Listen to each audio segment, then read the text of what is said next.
Thank you for joining us. I'm here with the prosecutors and investigators who have worked diligently on the investigation of criminal attempts to interfere in the administration of Georgia's 2020 presidential election. Today, based on information developed by that investigation, a Fulton County grand jury returned a true bill of indictment, charging 19 individuals with violations of Georgia law arising from a criminal conspiracy to overturn the results of the 2020 presidential election in this state. The indictment includes 41 felony counts and is 97 pages long. Please remember that everyone charged in this bill of indictment is presumed innocent.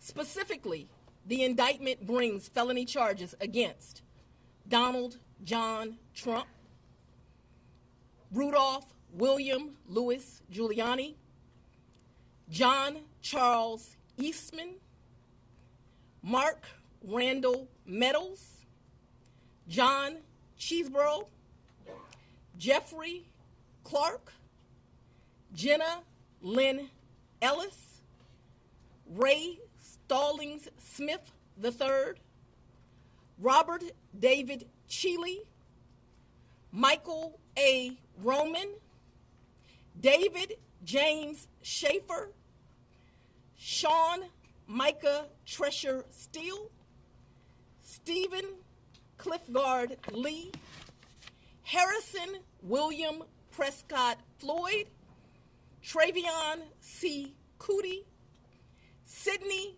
Catherine Powell, Kathleen Austin Latham, Scott Graham Hall, and Misty Hampton, also known as Emily Misty Hayes.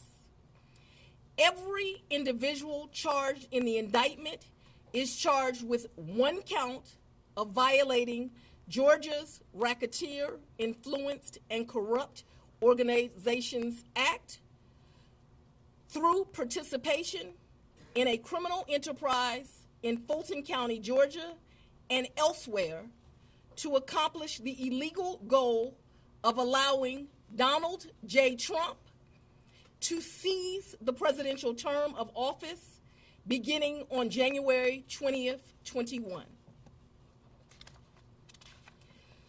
Specifically, the participants in association took various actions in Georgia and elsewhere to block the counting of the votes of the presidential electors who were certified as the winners of Georgia's 2020 general election. As you examine the indictment, you will see acts that are identified as overt acts and those that are identified as predicate acts, sometimes called acts of racketeering activity. Overt acts are not necessarily crimes under Georgia law in isolation, but are alleged to be acts taken in furtherance of the conspiracy. Many occurred in Georgia, and some occurred in other jurisdictions and are included because the grand jury believes they were part of the illegal effort to overturn the results of Georgia's 2020 presidential election. The acts identified as predicate acts or acts of racketeering activity are crimes that are alleged to have been committed in furtherance of the criminal enterprise. Acts of racketeering activity are also charged as separate counts in the indictment against those who are alleged to have committed them. All elections in our nation are administered by these states, which are given the responsibility of ensuring a fair process and an accurate counting of the votes. That includes elections for presidential electors, Congress, state officials, and local offices. The state's role in this process is essential to the functioning of our democracy. Georgia, like every state, has laws that allow those who believe that results of an election are wrong, whether because of intentional wrongdoing or unintentional error, to challenge those results in our state courts. The indictment alleges that rather than abide by Georgia's legal process for election challenges, the defendants engaged in a criminal racketeering enterprise to overturn Georgia's presidential election result. Subsequent to the indictment, as is the normal process in Georgia law, the grand jury issued arrest warrants for those who are charged.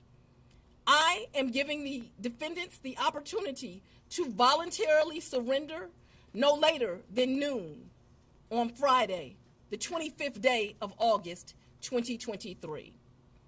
I remind everyone here that an indictment is only a series of allegations based on a grand jury's determination of probable cause to support the charges. It is now the duty of my office to prove these charges in the indictment beyond a reasonable doubt at trial. I would like to take a moment to thank the Superior Court Clerk, Shay Alexander, and her staff for staying late and making sure that this indictment was processed. I would also like to thank the men and women of Sheriff Labatt's office for keeping the courthouse open, but most importantly for keeping us safe over the weeks and months that have led up to this indictment, and for what I know they will continue to do to keep us safe. We also want to thank the Atlanta Police Department and other law enforcement partners who have worked with the sheriff to keep us safe. I will now take a very limited number of questions prior to going to sleep. Madam District Attorney. If you don't mind, Surveyor 11 to 11 alive. Quick question. Can you clarify in Georgia the mandatory minimum when it comes to RICO charges, whether it's servable by probation or how that might play out? The RICO charges has time that you have to serve, so it's not a probated sentence. Madam District Attorney, what's the timetable for the trial? What is the timetable for the trial? Yes. As you know, in this jurisdiction, trials are set by the judges, and so it will be the judge that sets the date of the trial.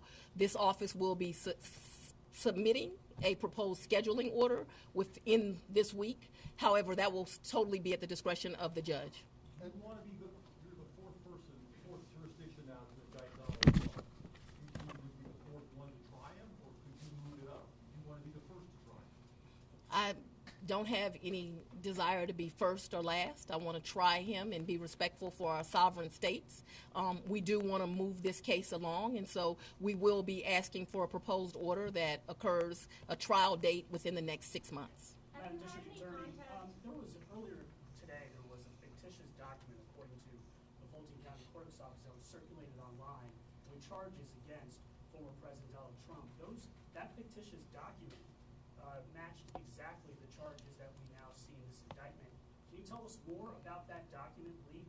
Because now you have the former president's lawyers who are saying that this is emblematic of a serious problem with your office. No, I can't tell you anything about what you refer to. What I can tell you is that we had a grand jury here in Fulton County. They deliberated till almost 8 o'clock, if not right after 8 o'clock. An indictment was returned. It was true billed, and you now have an indictment. I am not an expert on clerks' duties or even administrative duties. I wouldn't know how to work that system, and so I'm not going to speculate.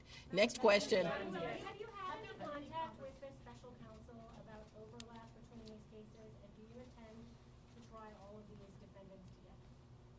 Do I intend to try the 19 defendants in this indictment together?